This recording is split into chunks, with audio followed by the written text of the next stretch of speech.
Okay, we're gonna sync, and I apologize in advance for all of the whoosh sounds. They're mowing the lawn outside! Yay! So lots of sound. Anyway, I need to sync this video so that you can see the slightly marginally better video quality, but it does allow me to pop out of the green screen a little better. And I have to have some fun too. Okay. But anyway, I'm gonna start recording today. We are gonna talk about personality assessment. We have moved to Unit 3. Okay, so we're gonna record. So this is the unit on personality assessment. It builds directly on all the stuff we talked about with data quality, reliability, but there are actual specific tests that we can use, and so I'm going to talk about those. Okay, now I've learned that I need to double-click the first slide for it to advance. So the objectives for this major module unit are to discuss the nature of personality assessment, discuss whether personality tests provide S or B data, so self or behavioral. I'm going to slice up the video to talk about projective tests, and then I'll discuss methods for objective test construction. Because it's more advanced than how it kind of feels if you look at those. I'm going to date myself here. Those Cosmo quizzes where they're like 3 choices for each question, and it's super, super obvious. You should pick C because the other 2 indicate you are a psychopath or are like an alien from planet Zork. So, the nature of personality assessment. I'm going to give you the definition of personality. Again, just because it's useful. So personality, as a basic definition, is a characteristic pattern of behavior, thought, or emotional experiences that exhibit relative consistency across time and situations. Pro tip, very unsubtle. Hopefully you're hello. Make sure you can give me the definition of personality. It's going to be on the test.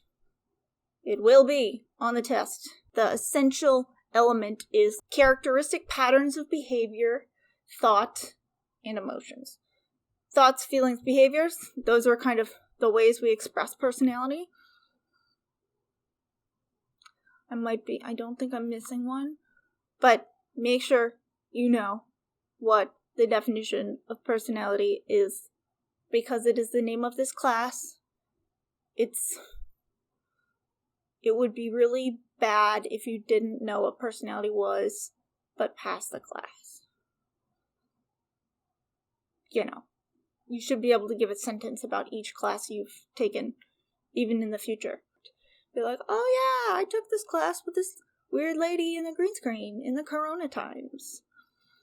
Or in the after Corona times, for when I hopefully reuse these higher production quality videos to flip my class.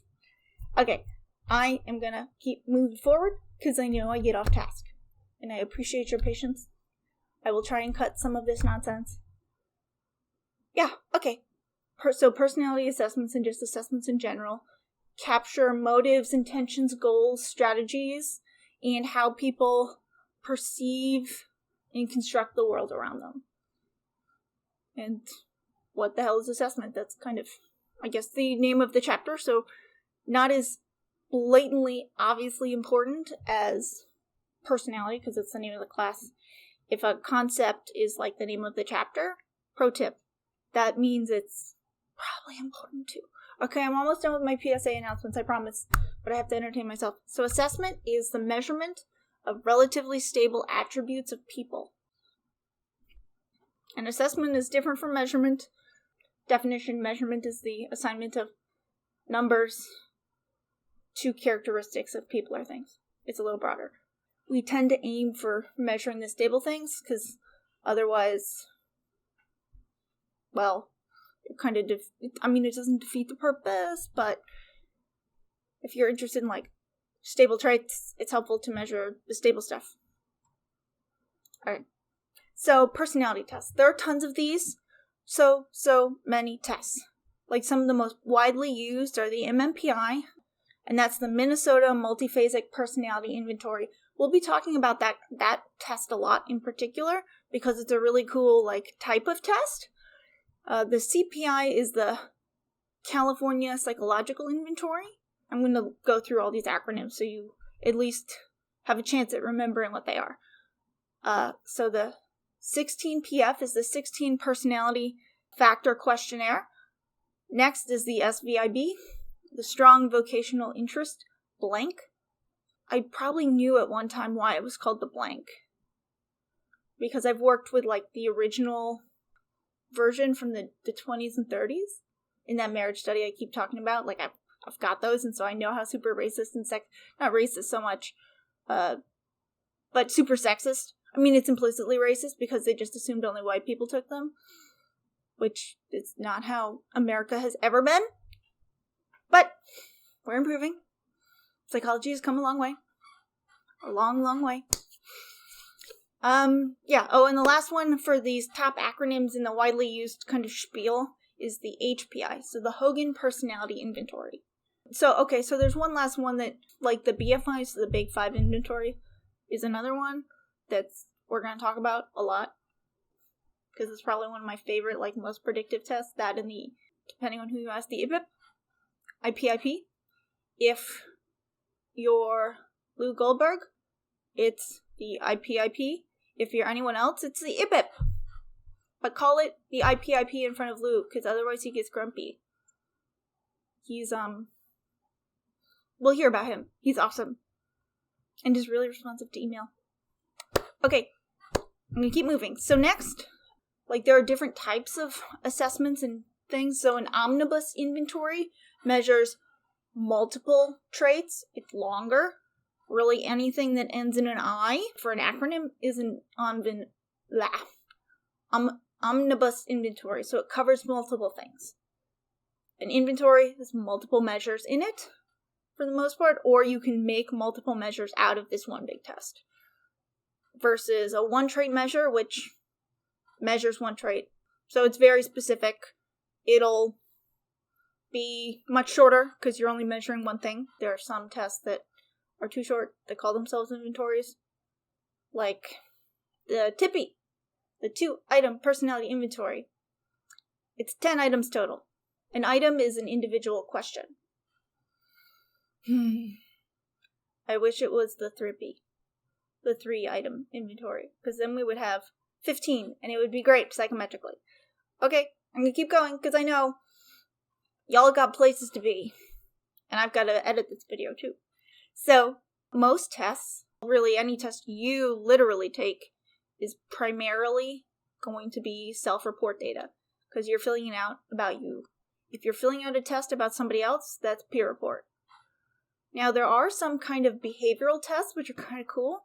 Sometimes these are called performance-based instruments, and you could kind of argue that any test you take, including those in this class, are behavioral, because they require you to, like, demonstrate knowledge. I could have a self-report test, which would be awesome for grading, and it could be, how much knowledge have you accumulated related to personality? It could be a 1-item test, multiple choice. A levels of knowledge. B levels of knowledge, which is less than A, but more than C. C levels. D levels. F, I don't know why anyone would put that. So that's self-report. It's just telling me, or not just me, but anyone, like, what your thoughts and feelings are. You're just self-reporting. You're just saying, yeah, I know this, or I do this. There are self-report tests for intelligence literature. Surprisingly, not totally inaccurate. Because behavioral are kind of cool. So the MMPI has you pick between 2 choices, and they don't tend to have any face validity, which means, like, it doesn't look like it measures anything. Like, there's a classic question of, do you prefer a shower or a bath? That's predictive of whether you have schizophrenia or not. Not determinative, but it's helpful at distinguishing. Like, if you do or don't, based on that question, even though it doesn't look like it should predict. So in that way, it's kind of behavioral. And lastly, in this, like, bliss paradigm, are intelligence tests, so tests that are, like, trying to measure your IQ, are behavioral, because you're given a question and you're using your intelligence to answer the question. And people with higher levels of intelligence are more likely to answer the question correctly. That's the kind of idea. And so it's your behavior, your accuracy on these tests, and like how difficult you can go, things like that. So it's not self-report. Like, I could ask you how smart you are, and you'd be like, I'm pretty smart. And then peer reports could be like, you ask somebody else, like your mom. Now, not everyone's moms are like super supportive to the point that it can be overbearing like mine is. I love her dearly, and I did send her a link to the secret playlist of all the videos. I love you, Mom! But sometimes she can be a little much. You can see where I get my too muchness. I love her, but, like, I like that there's a little bit of a distance so that she can't just surprise me at my apartment. But yeah, okay, so those are behavioral tests. Sorry, you get lots of weird quirks about my life. Here is my attempt at illustrating the implicit association test. The basic idea is you categorize the item. So them, and you like kind of indicate on a keyboard. Usually the buttons are like A and D, and so you're sorting, you're categorizing. So them falls into the other category. So you would press the D button on your keyboard. Be like other. You do this with multiple things simultaneously. So the first one is like them. So you're sorting me versus other. And then like some trait or behavior. And so like inhibited, does that fall under shy or not shy? And so you put it under shy. Now, here's where the important actual measurement aspects are. Is you have these categories. The idea is that if you have a stronger implicit subconscious almost association, it'll be easier for you to classify things that are congruent, so things that are consistent. So if you think you're a shy person, you'll be faster and more accurate with categorizing things that are on the me versus shy side, as well as the others not shy. So if you think you're shy, you'll fall into this bucket, and it'll be easier. You'll still make mistakes because these are really fast, and the goal is to measure like your reaction time and accuracy. Now, you'll make more mistakes, or at least that's the logic, when the two things in the two category bins that you're sorting, if they're inconsistent. So if you still view yourself as someone who is shy, and now you have to put things in like the me category and the not shy on the same side, you're going to make more mistakes. Because your brain can't be like, me shy is like one unit that's positively linked together. If you view yourself as like super shy, now with outgoing, you'll be like, okay, me, not outgoing. So your instinct is to put it in the other group. Because you're not in the other group, you're in the me group. But you're supposed to put it in with the me/not shy group, because they're together. That's the idea. And I worked, my first like psychology lab experience was in a self lab. It was a cool like measurement statsy lab, interested in longitudinal design and like cool measurement, but we applied it to self-esteem. You would think I would know more about the self at this point. I did some projects with this and coded IATs and whatnot. I've already kind of explained the theory. I'm going to reiterate it here in kind of a more clear, coherent sense, and it's nicely written out. So the theory is people who implicitly or non-consciously know they have a certain trait, so the shy people in the me group, will respond faster when the trait is paired with me. So alternative versions include, instead of like me and other, which we see a lot in like self labs, in social labs, they're more interested in like behavior that is common to most people. Often instead of me and other, they put in good or bad. And so these measures are kind of a behavioral measure, and they don't always align with self-report. And the implicit measure is not universally better. So self-report measures can often predict consciously controlled behaviors better. So when you aren't just like gut reaction time or like spontaneous, a self-report or peer report measure that's not like trying to infer your implicit, non-conscious inner you, usually self-report's better if it takes some time. But if you don't have time, so you're reacting. So with the implicit measures, thing that's like spontaneous behavior. So if you have to make a snap judgment, so you can use these to measure racial bias, sexism, any ism, ableism, homophobia, which is homophobism. You would think I would know. Yeah, no, it's not homobibism. Sorry, I'm getting, yeah. Anyway, let's just keep moving along before I get like just caught in a loop of my brain short-circuiting. I know about it. So like my brain just broke. Okay, but the idea is that these implicit measures come into play, and the behaviors and the kind of implicit stuff they're measuring come into play with snap judgments and reaction times. And so if you have stronger levels of implicit bias towards another group, you are more likely to have your spontaneous behaviors negatively affect that group. And I mean, obviously with current events, we see this with police officers. Those that are involved in, shootings, who tend to overreact or treat like African American men as a threat because they are African American, tend to have have more implicit bias. Yeah, so depressing. They're people. Oh my god, why does humanity suck? Okay, anyway. Yeah. So this implicit bias measure is important. There's debate what it is exactly measuring, but it seems to be predictive of like spontaneous behaviors with like racism. Most people don't say, yeah, I'm super duper racist implicitly. And like you don't have to be like this horrible bad person. But I'm going to move to the next slide, and then I'll keep doing some anecdotes about me, because I hope they're helpful. So, online versions of the IT that I will hopefully remember to link in the module are Project Implicit at Harvard. They're kind of the early people that championed this. The examples I have are for racism, for the most part, for racial prejudice. So, like, you can use this for sexism. Now, as someone who is very pro-female empowerment and, like, I do the whole stereotype threat thing to, like, help women remember that they're not implicitly bad at math, just because on every explicit measure, I'm not sexist.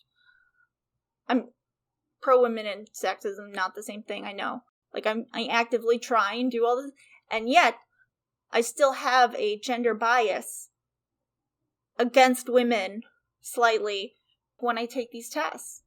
And I have some good theories. I've talked with the people who do this stuff because I was like, I'm horrified. And a lot of it is like just your instinctive reaction. And so kind of this stuff happens in your childhood. That's their kind of informal explanation. And as someone who was raised fairly conservative, and my Eastern European family, like my grandma's mission was to get all her granddaughters, because there's so many of us, to like have great husbands who are all doctors so that we could stay at home, because that was like the ultimate American dream for her. She's come around a long way, which is fantastic. Once I got this job at Wake, she was like, oh, instead of marrying a doctor, you became a doctor. I think it helped to like for her to like have that like, oh, she's not just in school doing whatever it is she does. It's like, oh, she's a professor now. Ooh, that's way better than her just finding a husband. So my grandma has come a long, fantastic way. But like those implicit things are in there. I haven't had my grandma take one, but that's the idea. It's not like you're inherently a bad person if you have these implicit biases, but they're great to be aware of so that if you are in a situation where you have to make a snap judgment, you can be like, hey, why did I make that judgment? What? It's a nice reminder to pause. So you can counteract that like implicit like thing. It doesn't have to control you. So next time, we're going to talk about projective tests. And as you can likely hear, my laundry alarm is going off, which is kind of a nice and convenient thing, at this pause. Now you won't see it, but I'm going to keep the camera running so I don't have to resync. Yay! Okay, so I will see you in the next video. And scene.